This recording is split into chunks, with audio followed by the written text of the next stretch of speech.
So, okay, please have a seat. We are ready to start. Okay. So today we are going to be talking about our campus solution based on Odoo that we have developed. I'm here with Ruben Alvarez, also from Quanam. And the idea is just to give you a brief introduction, talk about the functionality, future plans and collaborations we could do with other partners regarding this implementation. So a little about ourselves. Quanam is a company that has 40 years of experience. We have a deep experience on ERP implementation, more than 600 clients in more than 26 countries for 450 consultants, and with offices in different places of Latin America. We have also worked in Europe, and now we have offices also in USA. So we started in '96, implemented ERP with world-class PeopleSoft, Oracle, GD Edwards, and mainly all those implementations were outside Uruguay. Uruguay is a small country, so we have smaller companies that cannot afford to implement that type of project, so we decided to look for open source software where we could implement that in Uruguay. And so we created, based on Odoo and the experience we have in all those implementations, we created a GRP for the Uruguayan government. And also, we work in human resources, and retail, education, field service, and maintenance. So we have developed, based on Odoo, all those type of solutions. Today we're going to talk about the education one. So one of our clients is CFE, that's Education Training Council. They provide public free education for teachers at all levels. They have more than 18,000 students, 2,500 teachers, 500 employees, 10 careers, and 1,200 courses. So now going to the functionality. Most of what we have done is custom develop using Odoo. We have used the base Odoo modules like websites, surveys, social network, but then we have created most of the solution based on the best practices we knew about other software. So on the center we have the student records. Then we have all the configuration that we're going to see more in detail. Course and exam management, student evaluation, and scholarship management. At this time we don't have the financial part because this is a free institution. So they don't charge for the courses, so we have not implemented the financial part.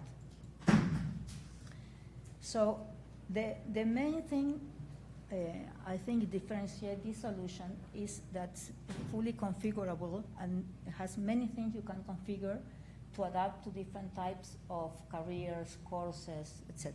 So we are going to see more in detail, but you can define type of centers, different learning centers, institute. They have, for the revalidation, they have restrictions between the courses.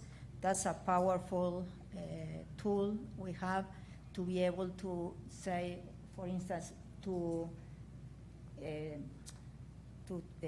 take part of a course in the second level or second year, you need to have, for instance, 50% or 30% of the courses of the first year approved and these exams approved. So it's very flexible to define all the prerequisites between courses. The same applies when you want to revalidate from one career to the other. So it could be like with credits, or it could be other type of restrictions. Okay. So you're going to see here just a little. For instance, there we are just seeing some of the careers we have Yeah, this is for teaching. Then you have different specialties, for instance, chemistry, Spanish, whatever you're going to teach. You can see the type of career. Then you have different study plans. The study plans can change, so each study plan is going to be composed of different assignments and things you have to accomplish to go from one plan to the other. Okay, there we're seeing just more about assignments. No? We're going to see, for instance, this is for teaching, primary. This is part of what we have. So prerequisites you have to accomplish to go from one to for each year. Okay. There we have again. We have. I'm going to stop here. Templates for event templates, where you can define how you would approve or a course or an exam. So you can put general definitions and then apply it for different courses or different assignments. Okay. For instance, this is a template for something's going to be practical work. No, then you have different terms of lectures, so you can define when it starts, when it ends, when you can have to register for the course or where you have to register for the exam, so you have the periods for the terms. All this is generic, so you can adapt it to the needs you have. Okay. Okay. That's different assignments. Let's move. So that was more like the configuration part. You have then the student record. So that's managing all the information regarding the student. For the student, you have a web self-service, so the student can register online. He can register for all the courses he's going to take online. And then you can have the student sheet with all the information from the students. You have the records. If a student stops his education for a year, then he wants to continue, you can reactivate the student. So from the student record, you can do many of the things related to the students. No? You have, if he wants to change the study plan, you can do it from there. If he wants to change the institution he's learning, you can also do it for them. Then you can define when he graduates. So, okay, and then the courses, you can check all the courses he's taken. For instance, there we're going to see some information about the student. This is going to show first, for instance, for this student, all the information of the students and many of the social demographic information that's used also for scholarships in case they want to apply for a scholarship. But this is when they register the first time, they ask for all the information and then they can update the information. Now we are looking at their record. So here's all the assignments they have taken and if they have passed it and the grade. One thing you can customize is the scale of the courses. So you can say A, B, C, or A+, or whatever, 1 to 6, all that. Here they're saying this is like a revalidation, or if he approved it, or so that's a student record. That's an exam. Exams and courses are all different type of events, so it's very flexible to manage it.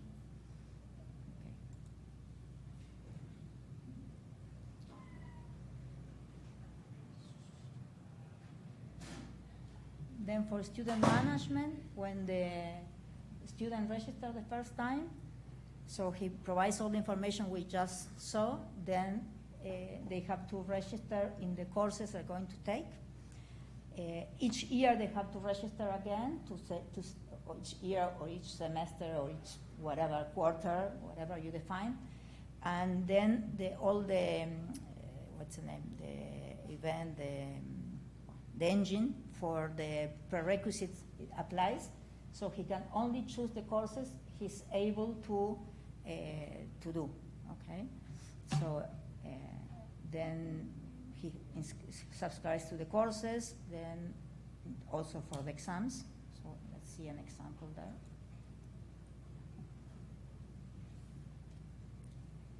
Okay. Here the student is selecting where he's going to study, the year, no? Specialty, at which shift, like morning, afternoon, because that's what's available for them to choose. And then he has all the courses he could take. Okay, so now he's registered for them. Okay.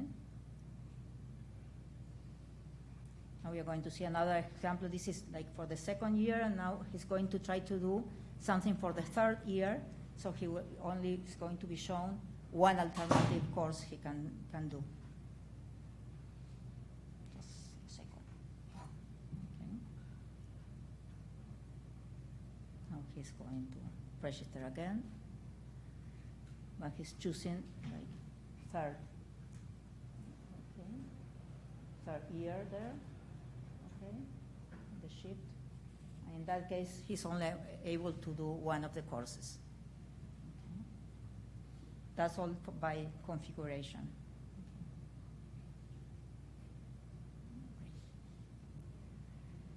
Then the student can evaluate the teachers, can evaluate the institute.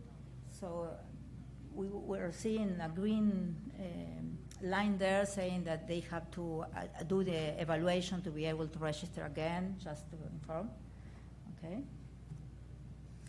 Regarding scholarship, also you can have different type of scholarships. In this case, even if it's free, we have a scholarship because the student could have transportation scholarships, so they would get money to be able to study.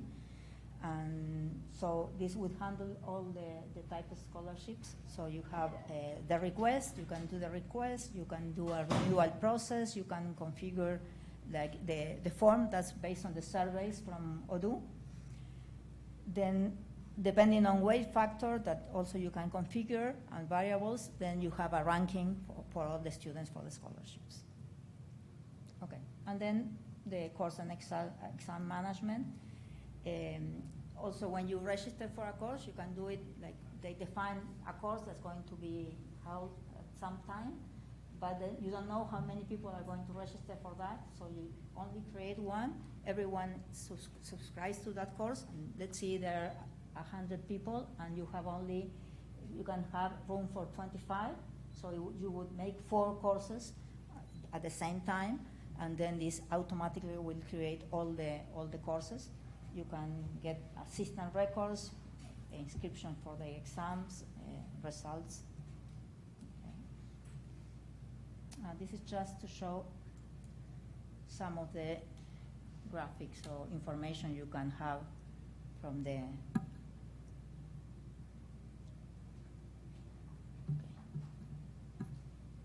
Okay. This is just showing some using standard Odoo, like filtering information, and then you can see how many inscriptions for each course, each exam, or anything you want to have. Let's see one, and then move forward.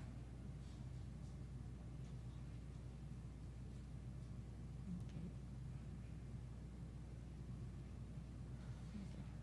Up until you see there how many people have subscribed for each course.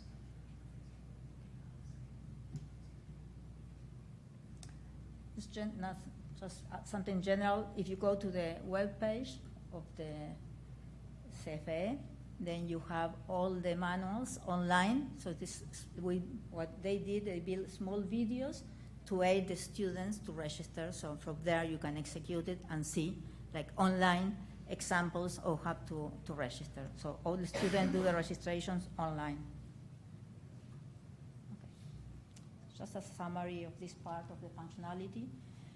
What we think it has more value is like the course catalog with all the enrollment requisites, with groups, course lists, and the equivalence between subjects, so you could change from one career to another career. Sorry.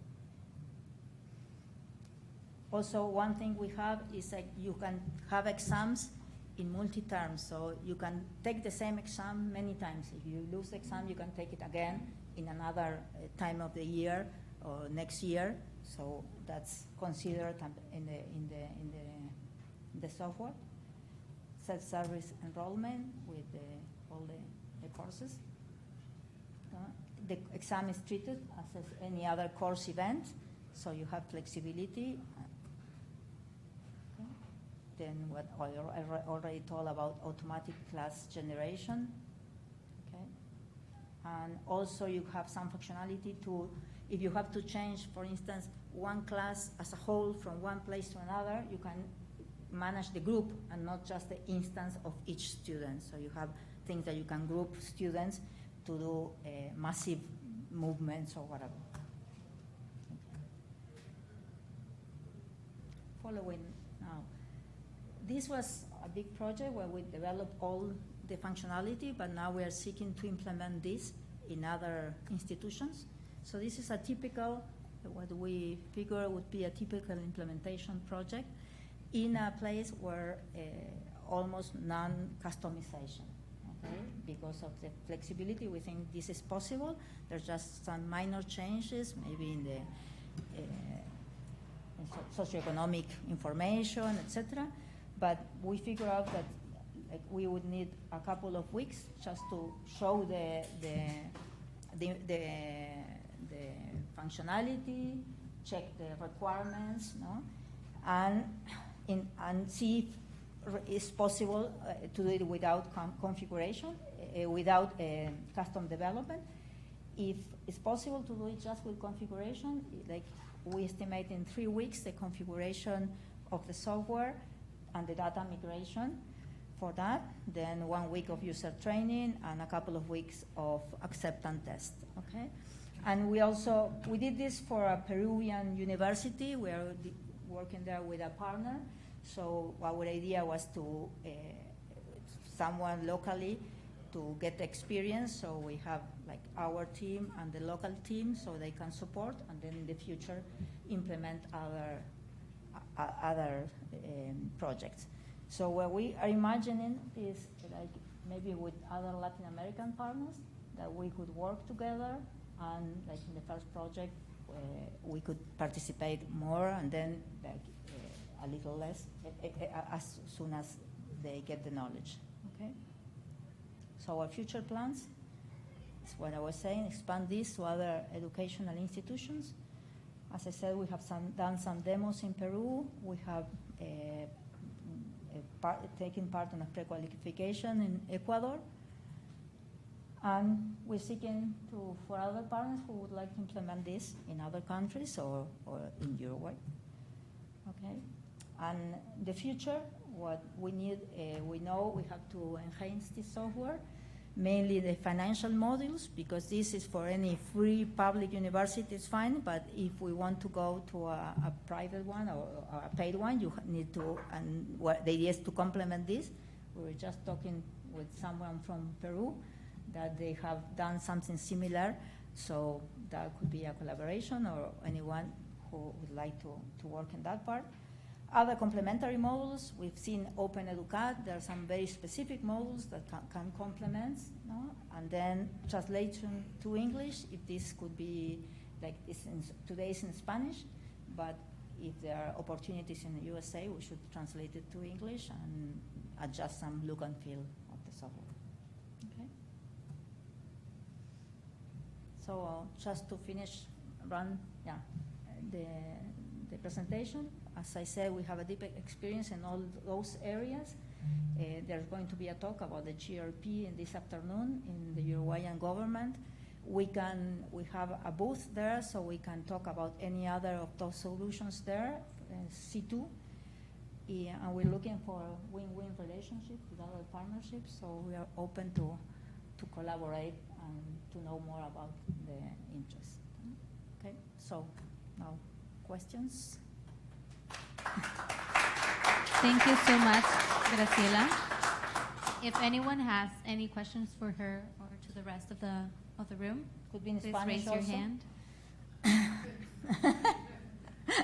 And I will, if it's in Spanish, I'll try to translate it also do English. But, Is this built on version 8 or 9 or 10. 10? I think it's 10. That's another thing I didn't put there to upgrade it. But as it's all with a new API, so and it's mostly custom, so I think it's easy. That's another future step, next implementation probably to do it in 12 or 13. Can you upload material so the Excuse me? students can access to the system also to take lessons inside the app? No, it's not online training. No, it's not through this system. They can do it, but I think they're using some other open source software. Yeah, Moodle. Yeah, they're using Moodle for that. But as I seen today in version 13, there's something for that. So that's an opportunity we took notes to add to this. Mm-hmm. Any other questions? Okay. No? Okay, thank you then. Thank you so much, Graciela. Please, another round of applause.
Okay, so we're ready to start. Please welcome Stefan Keller. All right, thank you very much for coming to my talk. So the talk is about our credit management app. And in retrospect, I think I should really have called it a simple credit management, okay, because it's a very simple app, okay? So nothing fancy here, okay? And the name of our company is Sodexis, and I'm the CEO of Sodexis. All right, so as an Odoo partner since 2012, okay, Sodexis helps manufacturing and distribution company to improve their efficiency by implementing the Odoo ERP solution with the highest return on investment possible, okay? And so our primary goal is really to help all of our customers to go through the implementation process. Yes, Odoo is easy to use, okay, once it's set up right, okay? And setting it up right is not necessarily that easy, okay? As you can see, you probably saw already this morning at the plenary talks, all the features that they just added this year, okay? So there's a lot of fine-tuning that you have to do in Odoo and a lot of setups, and that's where we come in, okay? We can really guide you through that whole process, okay? So my agenda, again, that's very simple, just a brief introduction, and then I'll jump into a demo, although I'm a little bit concerned about, the internet connection, so we'll see how that goes, okay? All right, so introduction. So it's a very simple credit management system. It's, has been developed really over the years based on the demand from our customers. And it's basically, although it's a simple, little app, it's used basically by all of our customers. So they certainly, find it to be very useful for what they need to do. The main features are that, we're going to have the confirmation of a customer sales order is restricted if the customer doesn't have enough credit, okay, or did not prepay the sales order. So we have the two options, okay? We have also the option for a group of users to override the restriction. So I'll show you that, on the sales order, if you try to confirm the sales order, you cannot because there's not enough credit. But then if you have the right access right, then you're going to be able to override that, okay? There's also, the option to eliminate the restriction for some payment method. If you think about it, if the customer is going to pay with a credit card, you don't really care about the credit, okay? You're just going to authorize the credit card or you're going to charge the credit card at that time. You also have the option to put the customer on a credit hold. So that's really, the last level, if you will, okay? You're really not happy with that customer anymore. You put them on a credit hold, then you cannot do anything anymore, okay? You cannot even deliver, validate a delivery order anymore, okay? Because, you want that customer to contact you before you do anything else in the system, okay? And then also there's an option to test if the customer has any invoice overdue by X number of days. So that's if you want to put a constraint on the customer. If they have invoices that are overdue, then you don't want to enter a new quotation or new sales order for that customer. All right, so that's it. I mean, any questions so far? No questions so far, pretty straightforward. Okay, I'll try to jump into a demo. So I'm just going to do a simple example with a customer that has a $1,000 credit. I'll do a customer that has no credit. And then I'll show you, or maybe I'll just talk about, the credit testing for some payment method. The fact that, we don't need to add the credit testing for some payment method. And then if I have the time, I'll show the overdue invoice by X days and also the credit hold, okay? Let me get out of that. All right, so this is one of our customer demo systems. And so I'm going to start with a customer with a $1,000 limit. So if I go to that customer, everybody sees it? Okay. You can see, we added a credit limit, field here that just shows what's the credit limit for that customer. You also have the total credit used. Now, the total credit used will be, account receivable, what the customer owes you, plus, all the sales orders that have been confirmed but not invoiced yet, because, that's already part of the credit of the customer, and also all the invoices that are in draft state. Because once you create the invoice from the sales order, then the sales order is considered to be invoice, so you wouldn't include that in their in their credit. But as long as the invoice is in the draft state, then you should add it to that calculation because it didn't hit yet your account receivable. Okay. All right. Then we have the. Do you see my mouse? Yeah. All right. So you can put the customer on credit hold, like I already mentioned. That's going to show if the customer has some overdue invoices. That's a calculated field, so it's just going to show you the information. And then we have also a field that's the override credit threshold. I don't know if I'll have the time to show you anything about that. But actually, we added that for one of our customers that's here, Lab Society. Okay, so Eric and Taylor. And it's the idea that, okay, so you have some customers that, you want to give them a large credit. And then, once they're over that credit, you don't want to limit them for very small sales order they want to, put in, okay? So if you're giving them a $20,000 credit line and then the customer come back and, wants to buy something for $200, you don't necessarily want to stop them even though they're over the credit limit, okay? Okay. So let's go back to a sales order, and I'm just going to duplicate this one. All right, and so it's just the customer has the limit, so we're not over the limit at this point, so I'm going to be able to simply confirm the sales order, not a problem. Okay, and then I'm going to save that, and I'm going to duplicate that, and I'm going to let's see. Put $900. Okay, so I'm going to be, now over the limit, okay, that the customer has, and I'm going to try to confirm the sales order, and then it's going to give you the warning, okay? So very simple, give you a little message too, saying that, here's the credit limit, that's the total credit used, and then this order would be 1,030. So that would be over the limit. We give you the warning, and we the sales order. However, if you have somebody that charges that, they can go look at all the sales orders that are over the credit limit, and decide what they want to do with it. Okay. In this case, I have the access rights, so I'm able to override that. So I'm going to do that. Okay. And so at this point, I'm going to be able then to confirm the sales order, okay? Because I decided to override it. If I go back to the customer, you're going to see that now, the customer, has a credit limit, and then the total credit use is already $1,200. So obviously they're already over the credit limit. So if somebody now, tries to enter a new one, you're going to get a warning right there as well, okay? So you're going to get the warning when you try to confirm. And you're going to get the one when you try to select the customer, so that it warns you that there is something going on with that customer that you should be careful with. Okay. All right. Any question about that? Everybody's good. Okay. Now the next thing I want to show you is a customer with zero credit. Okay. We have two options in the system. So. Let me get to that customer. Okay, so no limit set.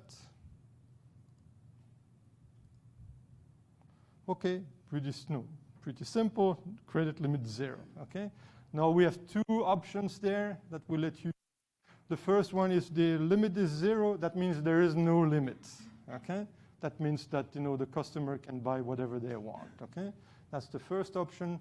The second option is that, if the credit limit is 0, we still, apply the constraint, and that means that you expect prepayment from the customer, okay?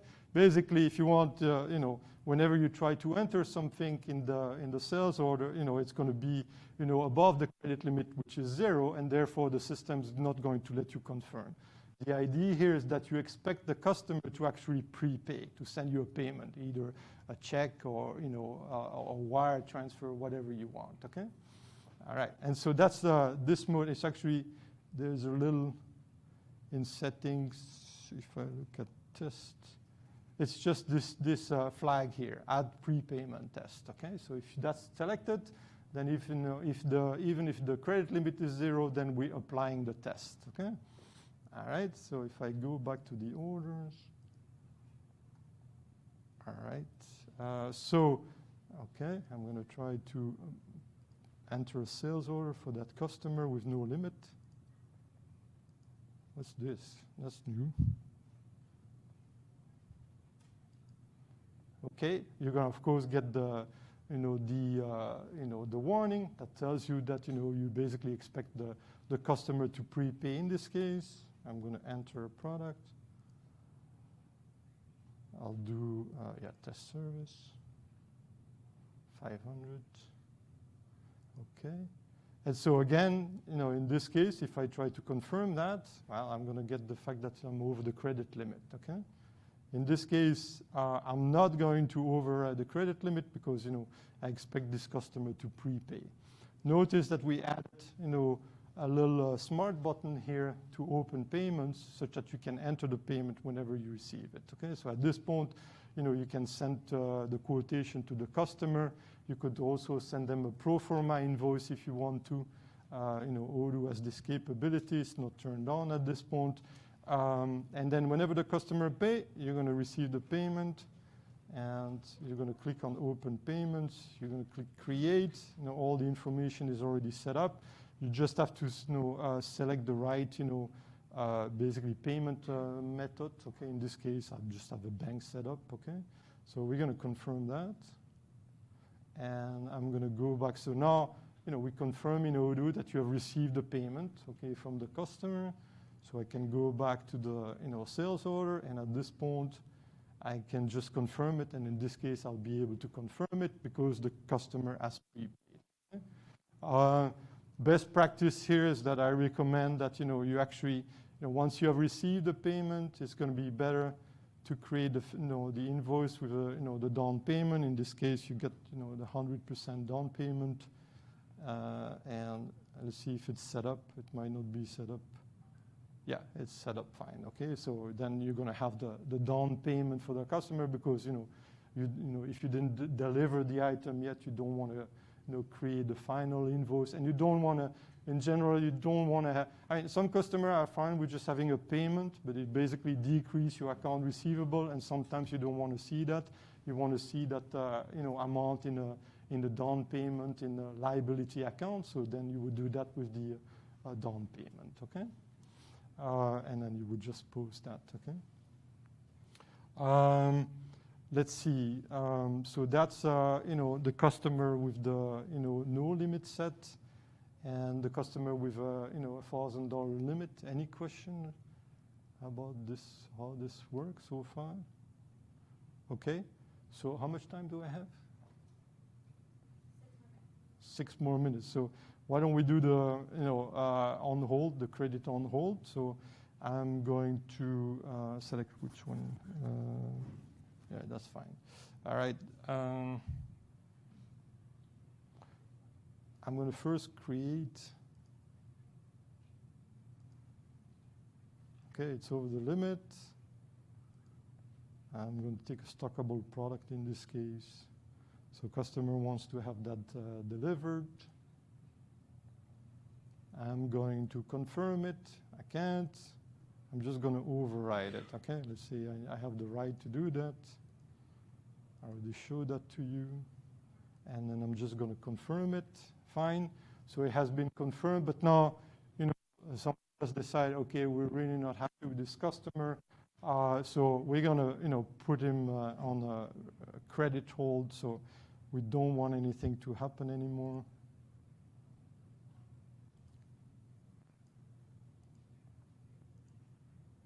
All right, and so if I go back to the sales order, no, the sales order was already created, okay? And so that means, and confirm, which means the delivery order is there. But when you go to the delivery order and, you're trying to validate it, it's going to tell you it's a credit hold, okay? Because we really don't want to do anything anymore, for that customer, okay? All right.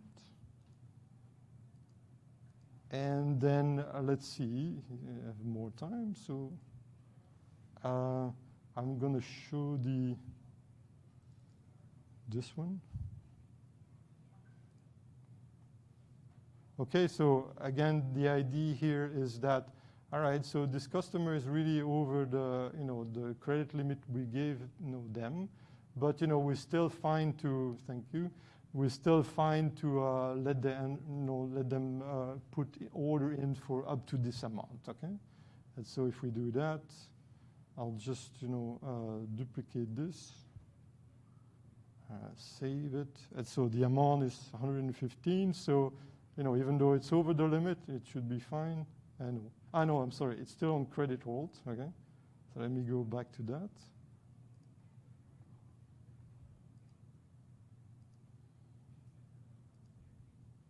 All right, and let's see if it works. Nope. Total disorder.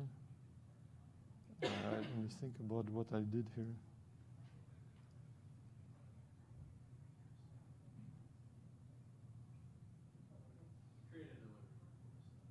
Sorry? Oh, yeah, I'm sorry. Yeah, that's right. So thank you. Yeah, it's actually give you the warning that the customer is over it got me confused, sorry.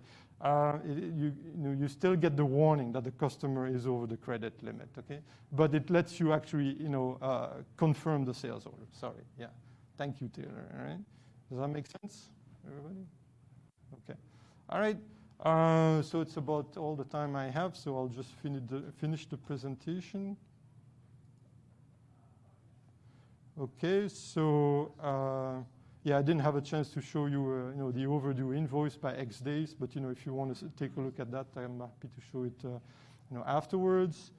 We have more apps, so not only the credit management is available on the app stores for V12, it's going to be available soon on V13. Actually, I showed it to you with V13. We just finished it yesterday, and we should be able to put it on the App Store very soon. We have more apps. We have, for example, an Authorize.net app, okay, that lets you charge customer credit card from the back end, as opposed to charging it just from on the e-commerce side. So you can just select on the sales order that I just show you. You can just select the credit card from the customer, and then decide if you're going to authorize it when the sales order is confirmed, or charge the credit card if you want. And if you authorize it, then later on, when you register the payment on the invoice, then you're going to be able to use the authorization, for example, okay? And we have everything about, canceling the payment on the same day if you're familiar with credit card, or canceling the payment a few days later and things like that. We also have an RMA module, which I think is quite powerful. It basically lets you really do everything that you need. If you're familiar with RMA problems, the workflows there can be really very complex, okay? And so our RMA module really enables you to manage any of those complex scenarios. We also have a shipping term. That's also one that I should call simple shipping terms. It's just that, we feel sometimes that it's not clear who's going to pay the shipping term, the shipping cost, okay? So we have a special field that enables you to show, okay, maybe it's going to be free, maybe the customer pays it with an account, and so forth and so on. In terms of more complex things, we have an EDI connector. So we have a connector that enables you to connect to an EDI platform, and then you can connect to all your customers such as Walmart, Wayfair, Lowe's, and so forth and so on. Okay, we have the whole process where we bring back the orders from those customers, we process them in Odoo, and then we automatically send back the invoice. It's all automated.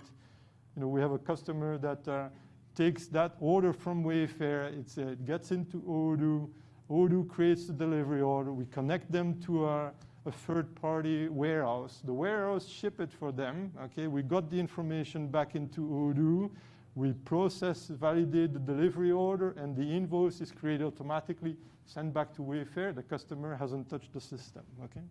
So that's how automated you can be with Odoo and some work, okay? And some work, all right? Another one that several of customers are using is check availability up till today plus n days. If you know Odoo will check the availability of all your delivery orders and manufacturing order that are in the system, okay, regardless of the date. And that means that that's going to reserve inventory for those delivery order and manufacturing order. And sometimes, when you have a delivery order that's scheduled for like in 2 months, okay, you don't want to reserve the inventory for that specific delivery order. You rather reserve it for the future sales order you'll get in 2 days that you need to deliver in 4 days, okay? And so with that system, we can do that, okay? And actually, you can just specify the number of days, and days that you want the system to check. And also, that's separated. In Odoo, you do this with run scheduler, okay? And when you run the scheduler, it's going to check availability and also run the reordering rule. So that separates those two, okay? And we have basically hundreds of modules that we have developed over the years for our customers that are useful in one way or another. And by the way, all of those are free for our customers, okay? And then, I don't know why you're seeing that too. Yeah. Oh, yeah. Well, the line that's hidden, it just says that we're hiring a business analyst in our Orlando office. So if you're interested with that, just let me know. Also, if you're interested in talking with us, we have a VIP booth, close to the main hall there. So just please stop by and talk. And also, we have some of our customers that are here. So, if you want to talk to them and you're interested in learning a little bit more about, how we can help you implementing Odoo, I'll be happy to introduce you to them, okay? That's it. Okay. Thank you so much, Stefan. We still have some time for Q&A. So if you have a question, please raise your hand and I can pass you the microphone. No, that was very simple.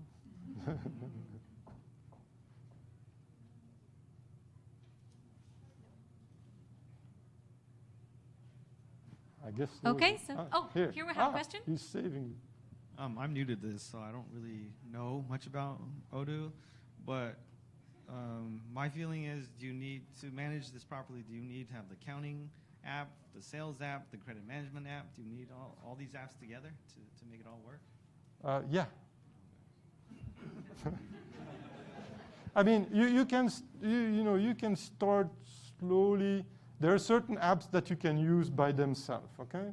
So like, some that comes on top of my head is like CRM, okay? Because there is no accounting, okay? Anything that doesn't have accounting, you sort of can start using it, with all the rest. Yeah, there's project management, event management, slides, there's a lot of stuff that you can use, by itself. And for example, often we start our customer just with the CRM. If they don't have a good CRM yet, then I would put them quickly on the CRM because, your return on investment is big right away, okay, to use a good system such as Odoo.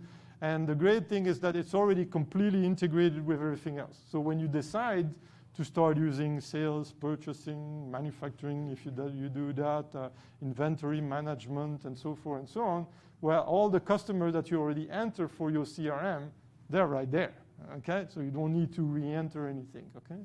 Or typical customer, they come in and they're using all sorts of different systems, okay? You can ask Eric, okay? That was their case, okay? And, all sorts of different systems that don't talk to each other. So you have to constantly, repeat the information in the different systems. So there's an inconsistency. It's not efficient, and so forth and so on. So that's the great advantage of Odoo, is that, it's all integrated, okay? But again, you have to do the implementation properly, okay? And you have to train your people properly, your accountant, your salespeople, and so forth, on how to use the system. And that's where we come in, okay? That's where we can really, help you and add value to your company. Okay, so that's it. Thank you so much. I ask for a round of applause for him. Thank you. Thank you. And you can stay here, Portal 1, for our next talk, which is Change or Disappear.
Okay, so we're ready to start. Hello, everyone. Thank you for being here, and thanks, Odoo, for inviting us to share our vision and our passion about transforming the construction industry. First of all, before we start, I think it was a good time to explain where we come from and why we specialize into the construction and manufacturing industry. When I was 20 years old, back in 2010, I started my first business, a fastener distribution company. Basically, we had a business model that was kind of Costco and Amazon together. And by 2012, we were fully in the cloud, 100%, and fully integrated. That's where Arlo customers saw that we were really, really different from other suppliers, and we saw all the challenges they had with technology. And this is where, when we decided to start Blackware Technologies and make sure that we solve all the challenging problems for the industry of construction and manufacturing. So by the time in 2016, I sold all my shares of the other company, and I started full-time in Blackware Technologies, transforming business one by one in the construction and manufacturing. And I had the chance last year of being invited on the board of the Smart and Green and Smart building of the province of Quebec. I'm in charge of helping the intelligent branch there and see how the smart cities will change all around the world and make sure we're on top of that. What we do with Odoo to help our customers is really, at first, we call it the big data phase, okay? So most of our customers and most of the construction companies still work by paper. They're really slow to adopt technology. And we start by implementing a complete ERP like Odoo to make sure that the basic business needs are covered with Odoo. And then we created what we call the construction toolbox modules. And those are, let's say, enhancement modules that comes on top of Odoo module, and that solve most needs that are targeted really in the construction and the manufacturing area. And we have also custom modules that are created from scratch, specifically for your needs. And after that, once we integrated fully Odoo and our toolbox, we always have like a 15 to 20% of the needs that are unique to our customers, and this is where we start building a custom module to make sure that all the needs in the company are covered. And after that big data phase, of course, there are other software sometimes that comes into play, but this is where we think that our customer can start building their AI phase that we call, because here in San Francisco and Silicon Valley, you guys know that AI is the next thing that's coming in all around the world and all over in any industry. And we created back in 2016, at the same time with Blackware Technologies, we already started working on an AI that would solve all the needs, but the new needs in the new phase of AI, the new needs in the construction that we'll have when all the technology will be changed, and we'll be able to cover that later on. So basically, when we sat down with our customers and or prospects or anyone, they had a lot of challenge, but we identified 7 big challenges that they really had. So, of course, the real-time access of information from anywhere on the job site. This is a basic one. The repetitive non-value-added activities, the incomplete vision of their global project, the complete lack of knowledge regarding existing technologies and how these technologies can help them into their businesses. And of course, since they don't know the technology, they usually don't have a technology plan to scale their strategy, their business plan, their strategy plan that we call. And they all have a big time problem of having workforce people working on the job site. So this is where the technology comes in. And of course, every organization are really built in silos, so the sales doesn't speak to the accounting, and sometimes you're still sending project to a customer that doesn't even pay you, and you know it only a few months later, and you stop doing business with them. So those were really the big challenges that we found. This is where we built the construction toolbox. Of course, there's a lot of modules that can come in, but we figured out a few ones for the presentation today that really going to talk to you. And the first one is really the quote preparation, okay? So at the phase of quote preparation, this is really the place, I think, where all the game is won into the construction and manufacturing, because usually creating a quote is a real hard work for the people, and it takes a lot of time. And usually they have to calculate their pricing themselves, call their suppliers, and see how they could make a profit on each stage or whatever in the quote. And what we did is we created a tool that's really helped that estimation people that create the quotes to have the intelligent pricing they should be selling, either if it's time or product or anything, depending on the past of what they ordered, the landed cost, since everything is integrated with Odoo. Another thing also is depending on what customer it is, what type of job it is, and all your configuration for your business, it will prioritize which quote should be done first, and the second and the third one, depending on who is the estimating people. So basically, at the end of the day, you guys have way too much job to estimate, and you have, let's say, 10 people that do estimation, so you make sure they work on the right one and the one that will pay the most for your company. After the quote preparation, this is where we go into the kickoff phase, okay? So you won the quote, and right now you have to prepare to build either the product or the building, depending on what is your company doing. So basically what we did is we created a system that will take everything from the quote, every information, either if it's the contact, the job site, if you have it, the pricing and everything. It will create the project. Depending on the type of project that you have, it will already create all the tasks to who should do what and when, to make sure that everything you have to do before you start the project is done. And it will also bring all the costs and the thing that you estimated into the project to make sure you follow as you go through with your projects. You will also have a tool for depending on your company, maybe your foreman or your project manager, to prepare the release on the construction sites. So for an example, if you're building a 10-story building, maybe you will need to ship, let's say, 100 2x4 on Monday, 100 2x4 on Wednesday, and 100 2x4 on Friday. So we have like kickoff tools that allow you guys to prepare those releases and make a big PO for your supplier to get the best price, and communicate with your buying team to make sure that they get the best discount on those, because they see all the needs of all the projects together, so they're able to get a better deal on those products, or even the subcontractors also. So this is really a tool where your people can prepare everything for the projects to go through. Then we go into the execution phase. So basically, you prepared everything, your releases, your subcontractors, all the contracts are done, all the administration tasks are done. So you start delivering the project, and this is where the monitoring starts. So basically, all your POs are linked to your project. So when, let's say, those 2x4 you needed on Monday, okay?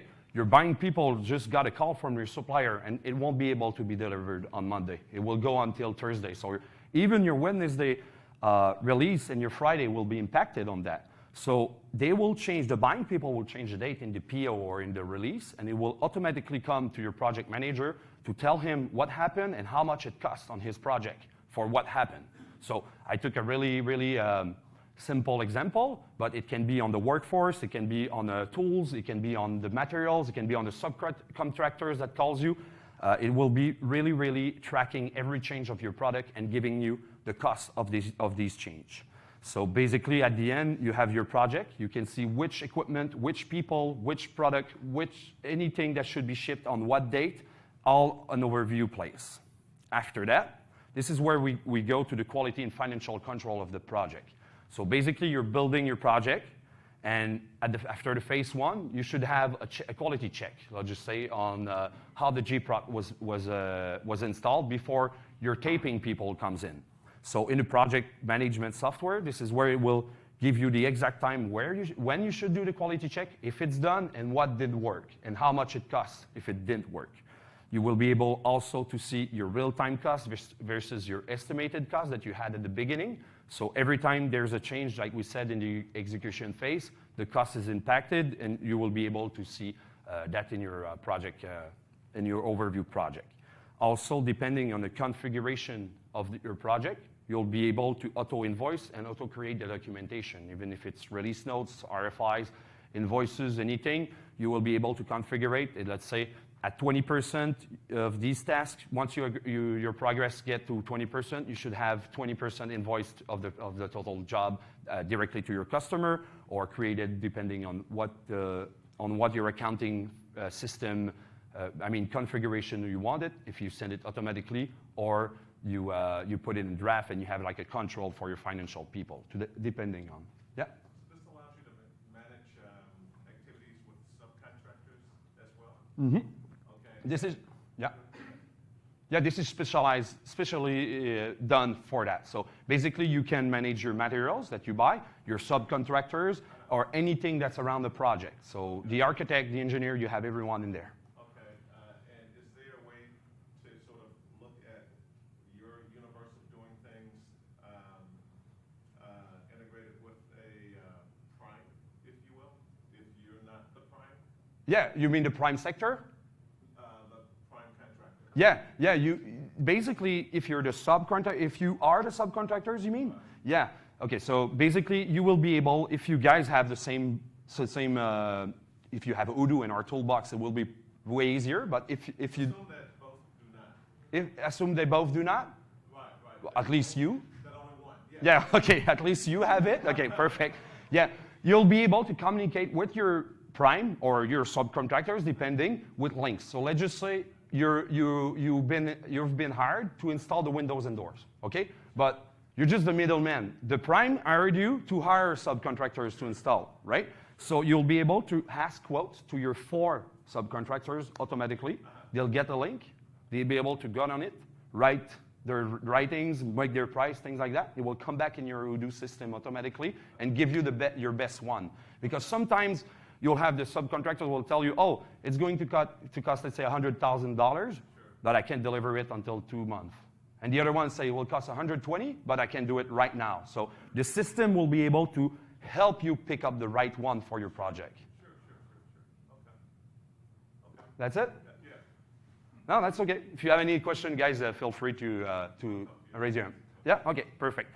So, yeah, basically, as your project go on, you have the chance to automate your invoices and your documentation. So after that, you're all over Odoo, but you have the overview of every project, of everyone, what they need to do. But at the end, your people, let's say I'm the project manager. Now I need another tool like Odoo Hub that we created from scratch and Global Search. Odoo Hub is basically, let's say, a dashboard, an overview of every messages, notification, tasks, activities, anything you think in Odoo will be centralized in there, and they will show up the most important thing you should do depending on what project you have. So let's just say you were sleeping last night and your buying team were on another continent or another time zone, whatever, and they changed the date on the release that we talked about earlier. Well, maybe the task you were prepared to do in 2 days became the first one to do right in the morning. So when you arrive, you go in your hub, and the first thing to do is to check on the date that just changed and the impact, and maybe advise your customers or something. So it really helped each individuals in the company know what to do first, and make sure that what they do is really synced with what the business needs to do, really. And the other one, just think of it like a Google. Let's say you have a Google in your Odoo. So the guy is on the construction site directly with his cell phone. He gets the materials, gets on the job site. He looks at it and says, "It's not what I ordered. What did I write?" He just go into Google. He writes what he remember, and it will find the right information exactly at the right place, and he will be able to filter it out depending on what module. So let's just say it was the word the numbers 1, 2, 3, 4. Maybe you have those numbers on an invoice, on a PO, on a shipment, on a sales order, on a whatever it is, inventory. Well, our tool will automatically batch those per module. You'll be able to dig in and then research in that category. So let's just say, oh, I remember it's a PO I want to find. The 1, 2, 3, 4, it's in the PO. So I will isolate the POs. Everything will be removed, and then I will be able to do another search, another filter, just like Odoo work, and drill down until I find what I need to continue my work. So this is the 2 tools that we had at the end. Basically, if we go back to the challenges, well, the real-time access to the information, it's all cloud-based, it's all real-time, so you have it right on your cell phone, iPad, whatever the tool is. The repetitive tasks, well, they can be all automated They can be all automated with the tools if you want, depending on your configuration. The incomplete vision of their global project management, well, it's the past, because right now, like I said, you have the overview even for the fleet, even for the tools, anything. The complete lack of knowledge regarding the existing technologies also, as we implement the tool, you guys start looking and seeing what the technology can do for you. So your office usually really become an open-minded company. And your own people start looking for new technology or new tools or new ways of doing business that can help your business. And the lack of technology plan, of course, it's solved because when we implement with our customers, of course, we build a technological plan with them to make sure that their business will grow. And we will even help them go outside of things that we do, and we act like a general contractor of the technology transformation. Also, the workforce scarcity. Everyone needs new people on the sites and things like that. When you're fully integrated, you have non-value-added activities, no repetitive tasks. Usually, you either automated that people, or you have new people that want to come and work for you because you are fully cloud-based, you are really technological, you're going into AI. So the young people usually want to work for those companies because they see that it will scale and they will be able to thrive into the future. And as you know, when you get into an ERP or a system that's all integrated, all the silos are all destroyed and everyone works together, and the salespeople always talk with the accounting people or whoever is in the cycle. So after that, well, your big data phase should be done. This is Atom, a product that we created. This is a business assistant powered by our artificial intelligence. It's still in training. We're working with all our customers, but basically, it will help you guys achieve really more when your big data phase is done and you want to integrate AI like Doxel. I know if it's San Francisco based. I don't know if you guys know about Doxel. Those are drones and equipment that go on your construction sites, and they scan your 3D plan and your BIM plan, and they match all together, and they see if you're late and things like that. Well, Atom is one AI that talks with other AIs to make sure that you get the best insight for the overall company, not the specific needs. So basically, that's it for today. This is what we do. We didn't have the time today to do a demo, but Etienne here in the back is one of my colleagues. Is there to take maybe a meeting with you guys to have a demo, or maybe we can talk over Skype or hang out, depending, and we are staying here for the whole week, and maybe we can speak. So that's it for today. I hope you guys enjoyed.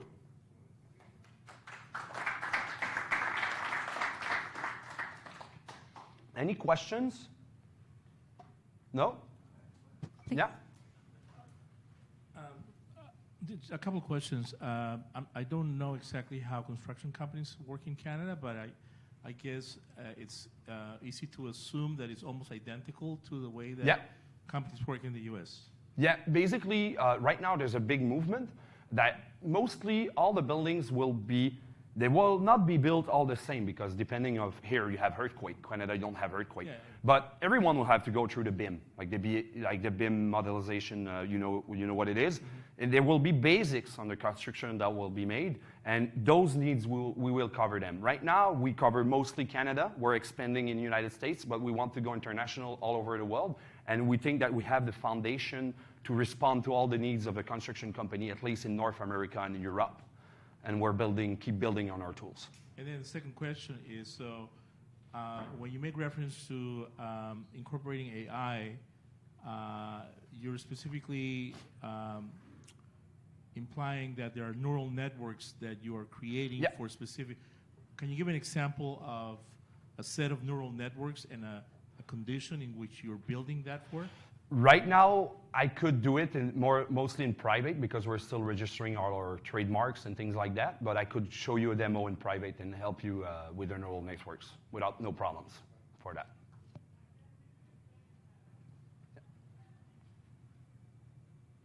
By the way, we've been working on that since we started in 2016, because we knew that when the transformation is done, everything will be AI. So we knew that there were new needs that will come in maybe 2020. And you're using TensorFlow for that, or? Yeah, but not only TensorFlow. We have around a lot of things, but we have a lot of tools. I can show you more privately. Yes, you show a picture of Museo Sumaya in Mexico. Have you been working there or what? Not yet. Not yet Okay. in Mexico, but it will be a pleasure to come. Like I said, I think we have the foundation for the construction manufacturing companies in Canada, United States mostly. But if you guys are from Mexico and we don't have no customers right now in Mexico, but we will be really open to come and work with you in team and also maybe work something together to make sure that we can thrive all over the world, because we want to help everyone who build a building or manufacture products for a building all around the world. We're really niched into that market. That's it. We still have some time for one more question. No question? Thank you very much, guys. Thank you. Have a good day.